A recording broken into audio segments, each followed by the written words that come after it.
For me, I can start from the policy environment, whereby the government is emphasizing on the need of empowering its citizens in undertaking of all economic activities, i.e. productive and commercial activities, in order for the government to be able to concentrate on its core activities, which are mainly defense and security, law and order, and the construction of the major infrastructural facilities. Therefore, any intervention which enhances the capacity of an individual or group of individuals or communities are welcomed. And that is where I find BDG and the related activities coming in, complementing policies in place such as National Empowerment Policy, the National Public-Private Partnership Policy, and the others, which emphasize on specific measures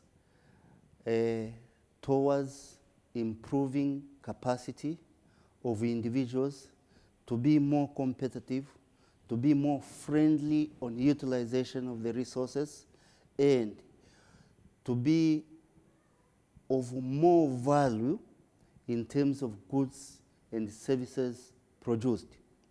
And therefore, when I see that over 1 billion shillings have been given to communities or individuals who have participated, when I see individuals who have been trained preparing bankable projects, therefore graduating from the informal to formal, seeing individuals who are able to produce goods which are different from what they were used to produce.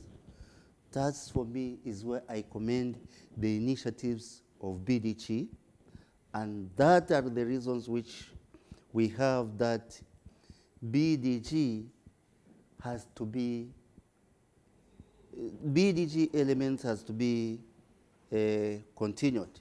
The BDG clubs, where entrepreneurs themselves at grassroots are used to meet, share experiences, exchange information, are among new innovative features of implementation of this project, and which cement on the sustainability and the ownership, and which differentiate from those who have been supported from the BDG to non-supported to BDG. And I think these elements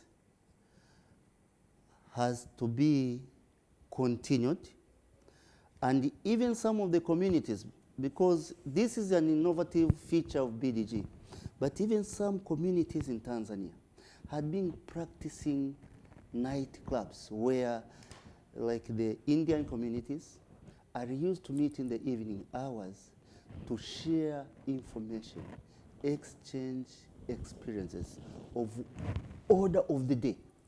Therefore, I think these are the innovative features which, if really we need to be competitive, we have to exchange the information we have, which at the end of the day will improve goods and services produced, and will make us to be able to interact with other individuals who are producing the same but using different technologies.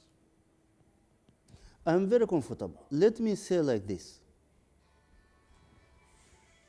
A program or a project is a time-bound activity.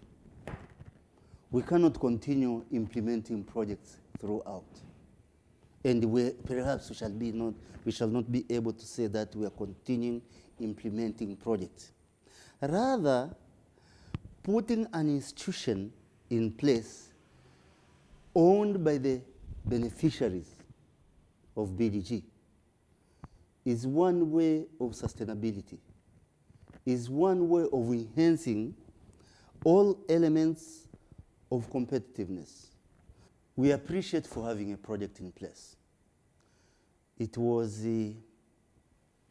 I can take it as a stepping stone, which brought to us what was needed to improve Tanzanians' competitiveness and innovativeness.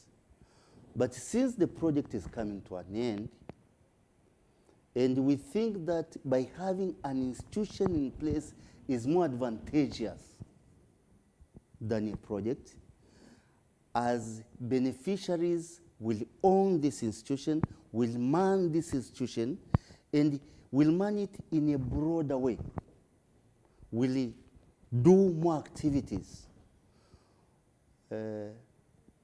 Therefore, we think forming of tech is more desirable and more advantageous than implementing a project. And since beneficiaries are part and parcel of the process, we are very grateful for this. Therefore, by formulating tech,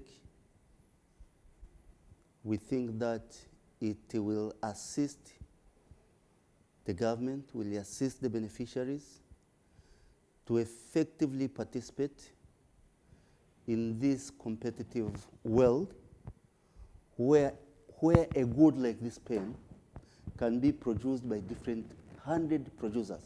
But every producer saying, in this pen, this is what I contributed in it. That is what really I'm saying. Tech is highly welcomed.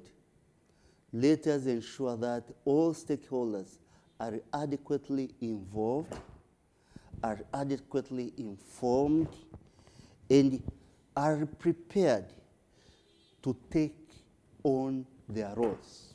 Because in each institution, which is owned by stakeholders, each stakeholder has a role or a right and has obligation. You have as a member to an institution, you have an obligation. As a member to an institution, you have your rights. Therefore, let us strike the balance between rights and obligation of members who are going to form tech.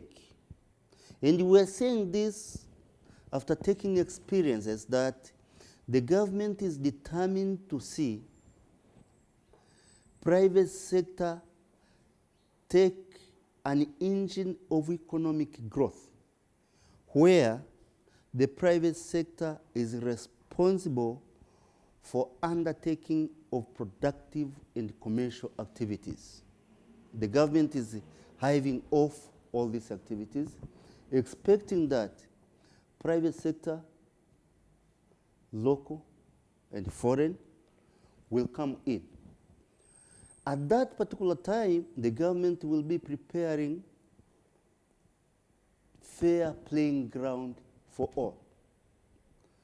And not only fair playing grounds, the government is currently also joining hands with the private sector through public-private partnership arrangement to ensure that we get managerial capacities, financial assistance, and technical capacities from the private sector to improve production of goods, to improve the infrastructure facilities, to improve living conditions of the majority of the Tanzanians. Therefore, all these, I think, are consistent with our policies of ensuring that the private sector are returning to be an engine of economic growth, particularly concentrating in productive and commercial activities. This is what I have on my side.